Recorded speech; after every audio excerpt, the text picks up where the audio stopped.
Engineer Mirza Muhammad Ali Jeremy दा और साढ़े नौजवानों को बंदे गुमराह कर रहे हैं।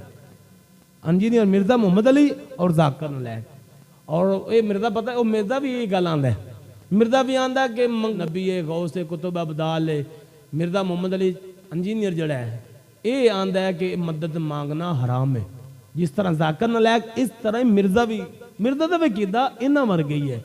वो भी कहता कि नहीं जी मदद नहीं मदद अगर तुम मंगोगे तो फिर की होएगा वो फिर जरा ना तुम उन्होंने मनोगे और मबूद मान लिया तो अल्लाह तुम मान लिया और ये शिरक है।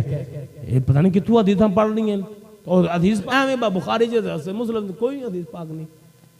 ये मन गढ़त अकीदा लोगों को गुमराह किए जा रहे हैं। एक बच्चा तालिब इल्म है उसनों जिस तरह आप सबक सिखावांगे जिस तरह उस्ताद बढ़ाएगा वो बच्चा उमें ही पढ़ेगा।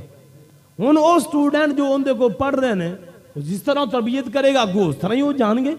मन गढ़त बातें बयान करके लोगों को गुमराह कर रहे हैं। इस वास्ते मैं कह रहा मिर्जे को निकलो वो इंजीनियर बंदा है उन्होंने कहे तो मियाँ प्लम्बरी वाला काम कर तू जरा काम कर। साढ़े बाबा ने अल्लाह ने बड़ा मुकाम अता फरमाया।